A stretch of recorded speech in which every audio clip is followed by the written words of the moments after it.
All right. Good morning, everyone. I'm going to have my notes because honestly, I'm just really nervous. All right. Well, thank you so much to the Aspen Institute for having me this week. All of you have been part of this process of me shedding my very well perfected introverted practices over the last 3 years and welcoming me back into society. You can only imagine what it feels like to be in front of you all today.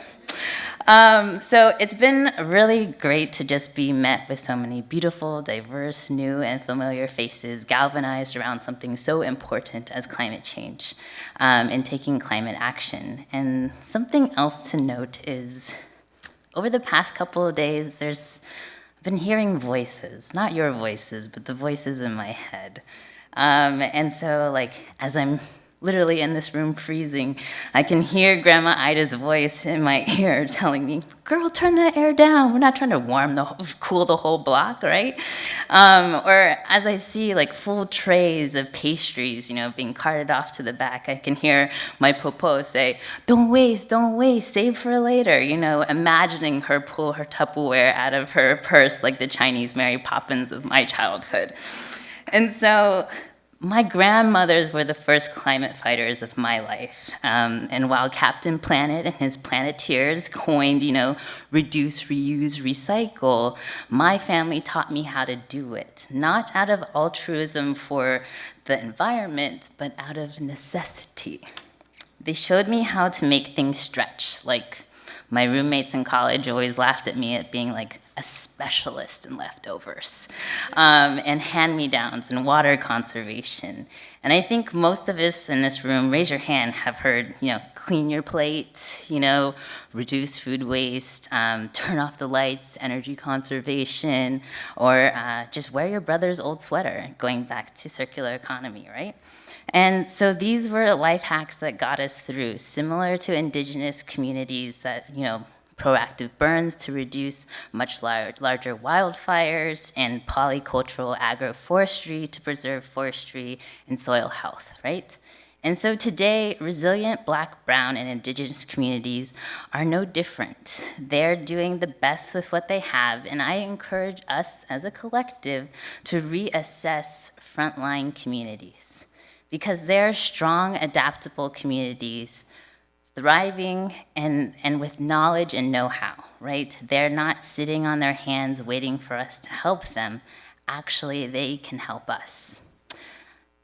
Today, I want to make the connection between resilient communities and furthering our climate investments. That sounds like two different ends of the spectrum, but I'm going to show you how they are actually tied together. Resilient communities can help climate tech companies overcome the unique valleys of death that they face in reaching commercialization and scale by supporting real-world deployments.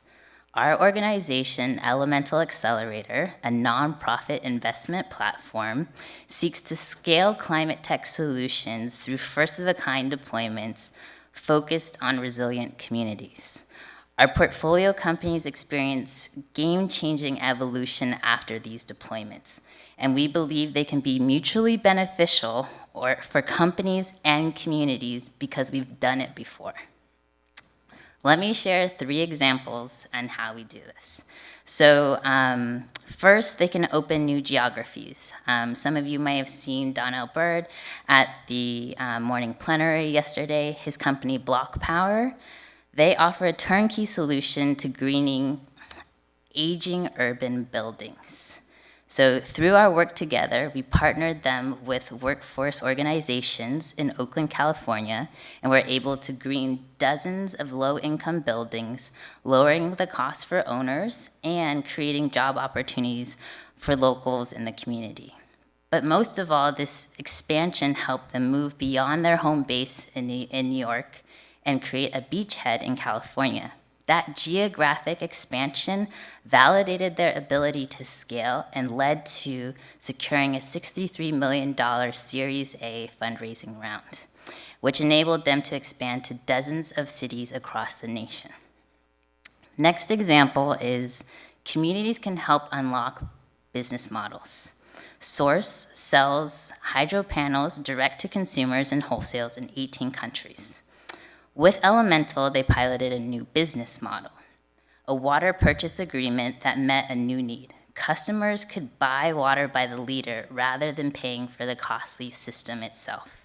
They successfully established a water production, bottling, and distribution business with indigenous-owned partners in Australia. This proof point enabled Source to get real-world project data to unlock project financing, which ultimately led to them expanding to 50 countries. Last one, communities can help support product development. Remix is a city planning software used by urban planners to support transportation planning in over 300 countries in 3 continents here. And so as their customer base grew, they felt a need to create more impact insights on the platform. And with partnering with Elemental put them with a group of equity and transportation advocates, kind of like a bench of advisors.